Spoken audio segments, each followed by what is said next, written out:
আপনাদেরকে এটা মারামারি করাচ্ছে ভারতের প্রেসক্রিপশনে আমাদের কিছু উপদেষ্টা আছে, আমাদের কিছু সমন্বয়ক আছে। এখন আমি বলি আপনাদেরকে, আপনারা বলছেন আমাদের মুসলমান ভাইরা ইজতেমা করছে। ইজতেমা এক দুই গ্রুপের কি সাতপন্থী আর জুবাইরপন্থী মারামারি করে 4 জনের প্রাণ গেছে। এখন আমার কথা হচ্ছে ভাই, এরা গেছে ধর্ম করতে, মারামারি করতে তো যায় নাই, তাহলে মারামারিতে করো লোকে। আপনারা সবাই বলছেন, আমার ছাত্র ভাইরা বলছে, আমার সম্মানকরা বলছে এরা নাকি মারামারি করে, ওদের কাছ থেকে আমরা কি শিখবো? ওরা বিতর্কিত করার চেষ্টা করছে, কিন্তু ওরা বলছে না ওদেরকে মারামারি করিয়েছে কে, করালো কে, এটা কে বলছে না। আমি বলি আপনাদেরকে, এটা মারামারি করাচ্ছে ভারতের প্রেসক্রিপশনে আমাদের কিছু উপদেষ্টা আছে, আমাদের কিছু সমন্বয়ক আছে। এরা শেখ হাসিনার কাছ থেকে টাকা নিয়ে এই ঘটনাগুলো ঘটাচ্ছে।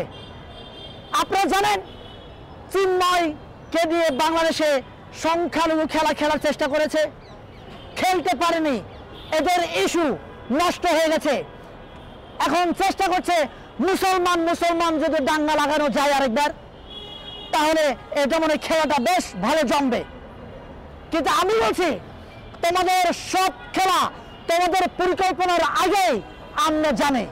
কাওয়া আমাদের ঢাকা থেকে কাওয়ার আওয়াজ আমরা শুনতে পাই না, ভেবেছিলাম মানে বাংলাদেশ থেকে বিলুপ্ত হয়ে গেছে, কিন্তু হঠাৎ গতকাল নিউজে দেখতেছি কাওয়া নাকি ভারতে উড়ে গেছে।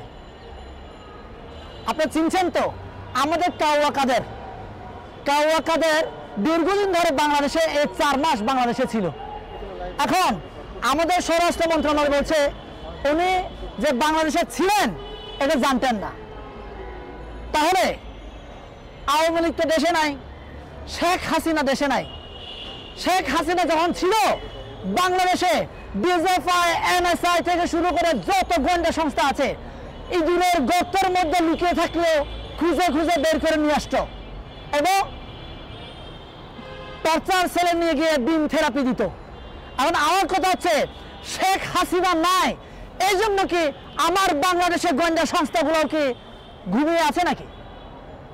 এখন যে স্বরাষ্ট্রমন্ত্রী, উনিও কি আপনার শেখ হাসিনা খুব কাছের? যদি কাছের না হয়ে থাকে, তাহলে সে জানতো না কেন আমাদের কাউয়া কাকু কোথায় ছিল?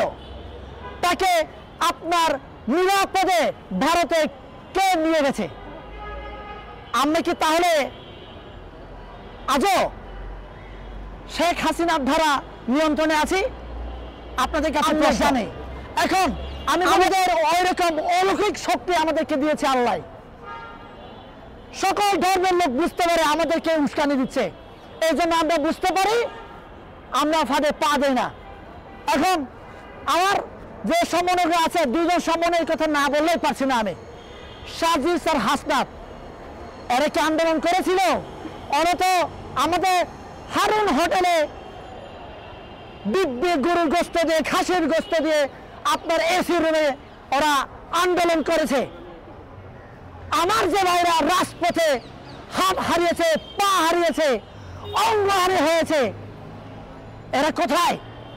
ওরা স্ট্রেচার দিয়ে এরা রাস্তায় খুঁড়ে খুঁড়ে হাঁটে। ওদের চোখ নাই, ওদের হাত নাই, ওদের পা নাই। ওদেরকে দেওয়ার কথা ছিল পাজেরো গাড়ি, ওদেরকে দেওয়ার কথা ছিল BMW গাড়ি। ওরা পেয়েছে? ওরা পায়নি। পেয়েছে কারা? যারা কিনা হারুনের সাথে ছিল, হারুনের হোটেলে খাওয়া দাওয়া করেছে, ওরাই আজকে পাজেরো গাড়ি পেয়েছে, ওরাই আজকে টেবিলের তলায় কোটি কোটি টাকা লেনদেন করছে। যার 1 কাপ খাওয়ার টাকা ছিল, চা খাওয়ার টাকা ছিল না, সে কিভাবে BMW আইফোন কেনে? সে সকালে 1 কাপড় পরে, বিকালে আরেক কাপড় পরে। কোথেকে টাকা দেয় সে? আপনি দিয়েছেন, আমি দিয়েছি, আমরা দিয়েছি, কেউ আমরা দেয়নি। দিয়েছে কে? শেখ হাসিনা দিয়েছে। সাদ্দাম দিয়েছে ভারতে বসে বসে, আমাদেরকে উস্কানি দিচ্ছে।